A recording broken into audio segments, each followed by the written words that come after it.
기쁨이 넘치는 축복의 아침입니다. 우리 아침 예배로 하나님 앞에 함께 나가겠습니다. 오늘은 마태복음 10장 16절에서 23절까지의 말씀을 우리 함께 읽으시고 하나님 말씀을 나누겠습니다. 보라, 내가 너희를 보냄이 양을 이리 가운데로 보냄과 같도다. 그러므로 너희는 뱀같이 지혜롭고 비둘기같이 순결하라.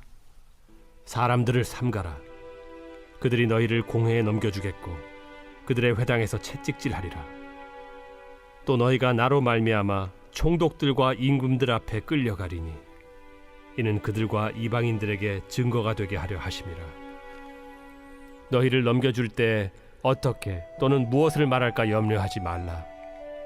그때 너희에게 할 말을 주시리니 말하는 이는 너희가 아니라 너희 속에서 말씀하시느니 곧 너희 아버지의 성령이시니라. 장차 형제가 형제를, 아버지가 자식을 죽는 데에 내주며 자식들이 부모를 대적하여 죽게 하리라.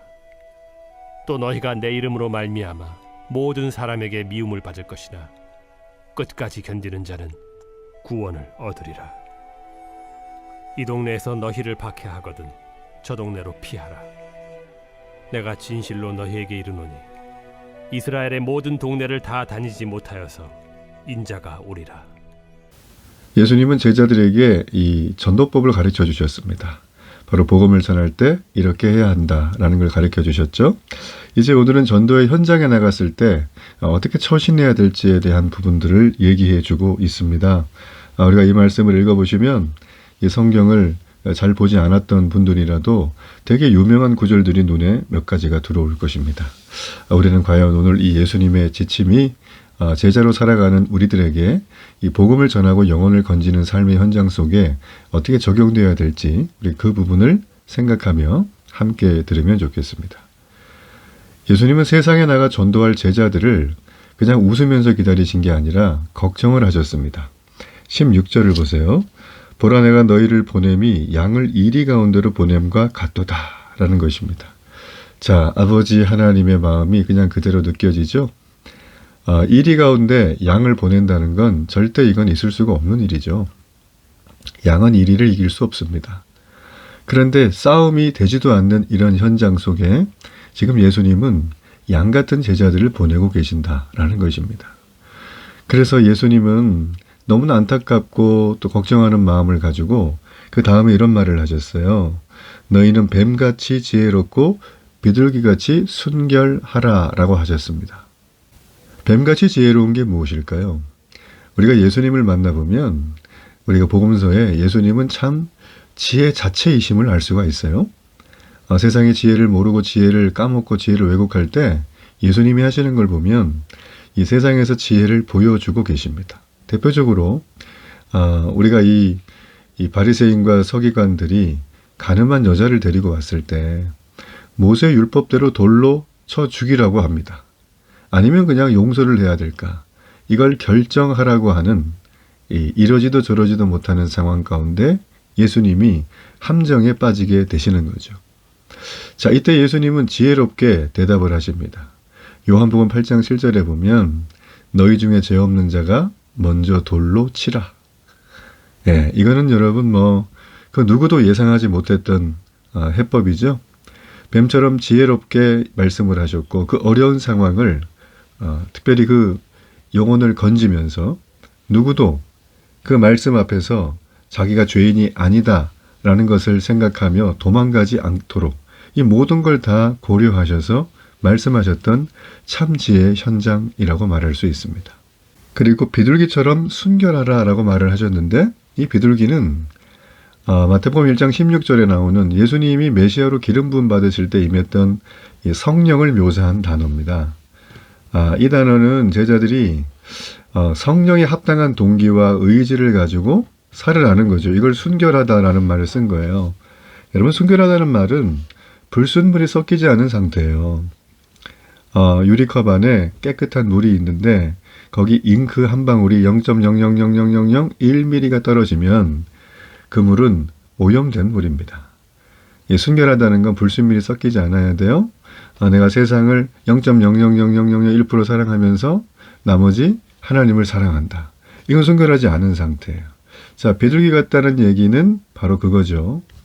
그러니까 예수님은 자신에게 허락하신 구원의 사역을 이루기 위해서 우리에게 순종을 하셨는데 아버지 하나님 앞에 어떻게까지 순종하셨죠?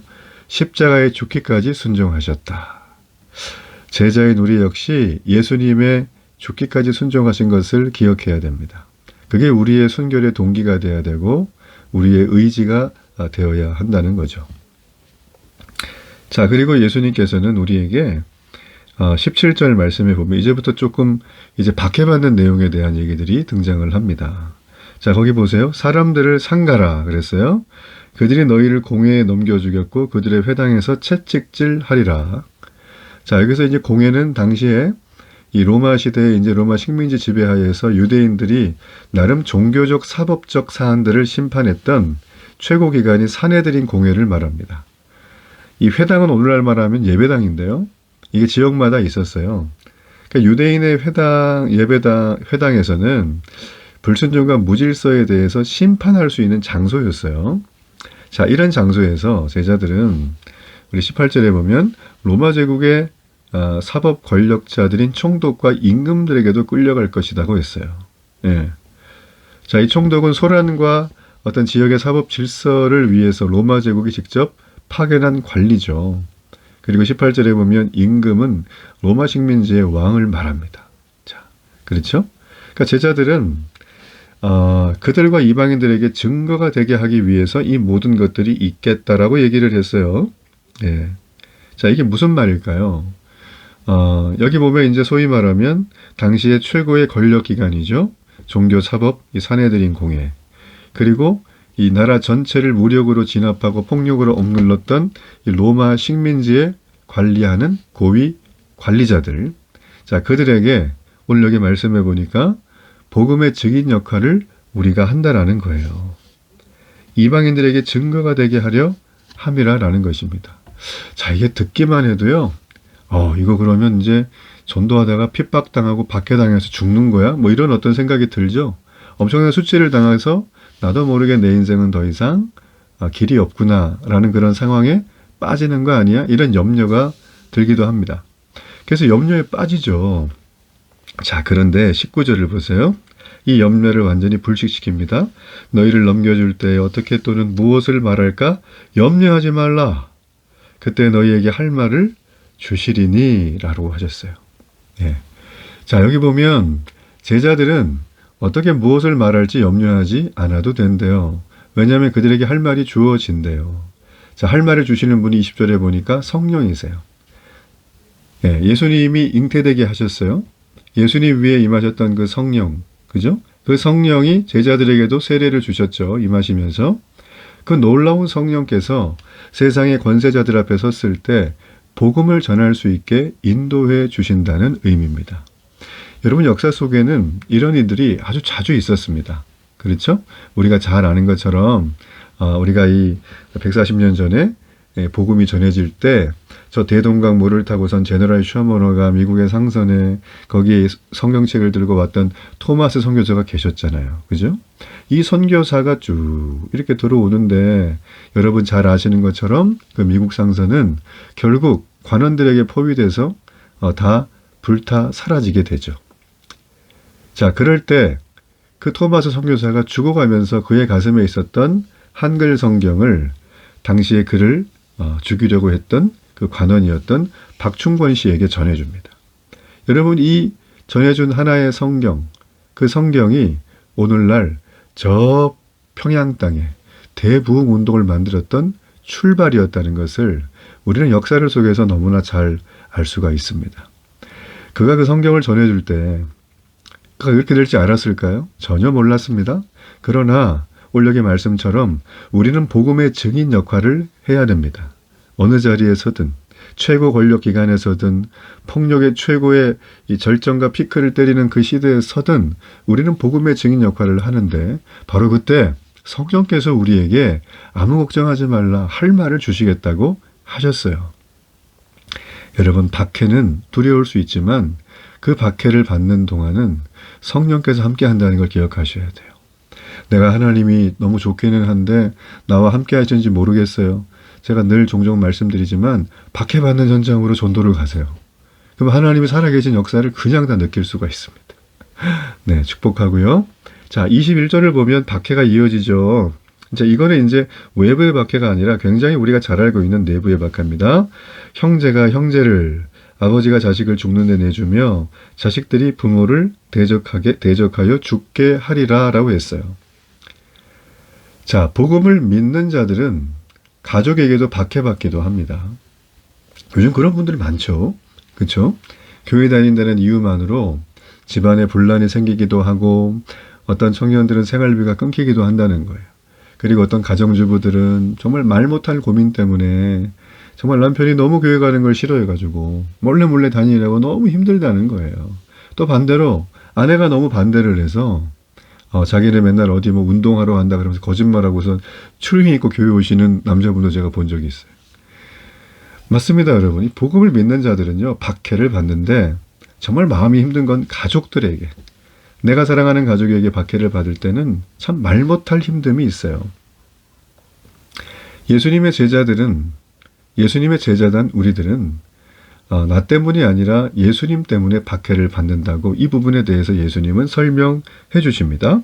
22절을 보세요. 또 너희가 내 이름으로 말미암아 모든 사람에게 미움을 받을 것이나. 자, 여기서 중요한 건 모든이에요. 이 모든에는 가족이 들어갑니다. 자식이 들어갑니다. 형제가 들어갑니다. 아내가 들어가고 남편이 다 들어가는 거예요. 자, 여러분, 이 모든 박해를 받는다는 거, 이게 우리에게는 수치와 힘듦과 장애물이 아니라 이미 예정된 사실이다. 이것을 여러분 기억할 필요가 있습니다. 자, 이런 어떤 박해로 인해서 고난 때문에 우리가 포기할까 봐 주님은 이런 말씀을 하셨어요. 끝까지 견디는 자는 구원을 얻으리라. 여러분, 고난과 박해가 오면 나 이제 더 이상 예수님 안 믿어야겠다. 교회 다니지 말아야겠네. 이렇게 후퇴를 선언하는 게 아니에요. 그 엄청난 장애물, 그죠? 가족들이 나를 핍박하고 내 마음도 몰라주고 나는 예수님 믿고 변화돼서 너무 좋은데 이 사람들 들으려고 하지도 않고 맨날 돈 자랑하고 막 자기 자랑하고 만나면 너무 힘들잖아요, 사실은. 가족이라 안 만날 수도 없고, 그렇죠? 그렇죠? 네. 그 마음을 충분히 이해합니다. 저도 그런 비슷한 과정을 겪었기 때문에. 이렇게 고난과 박해가요, 장애물이 돼서 내가 신앙을 버리거나 후퇴하는 그런 어떤 내 앞에 있는 난관이 돼서는 안 됩니다. 주님 말씀하시죠? 인내로 견뎌야 한다라고 했어요. 자, 여러분, 여기서 인내로 견뎌야 한다는 말이 참 재밌습니다. 이게 무슨 말이냐면 이런 말이에요. 이 끝까지 견디는 자는 구원을 받으리라는 얘기인데, 여기 보면 이 견디다라는 동사가 거주하다, 머물다, 내내 머물다란 이 뜻이에요. 근데 이게 요즘 말로 정리를 해보면 아래에 머무르다거든요. 이게 전쟁 용어에 쓰이게 되면 이런 말입니다. 죽음을 무릅쓰고 진영을 사수하다. 대적의 세력에도 불구하고 버티다. 목숨을 걸고 저항하다라는 거예요.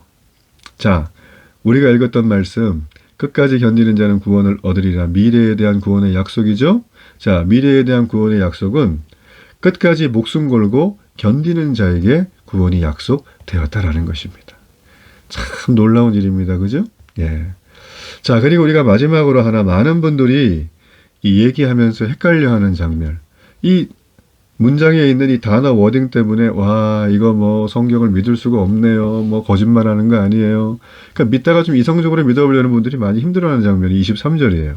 자, 거기 보면 이 동네에서 너희를 박해하거든 저 동네로 피하라. 자, 이 얘기는 뭐냐면 먼저 우리가 한 지역에서 복음을 전하다 보면 박해를 받잖아요.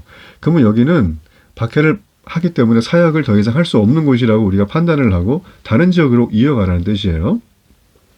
사역을 포기하라는 소리가 아니에요. 자, 그 다음에 얘기가 나옵니다.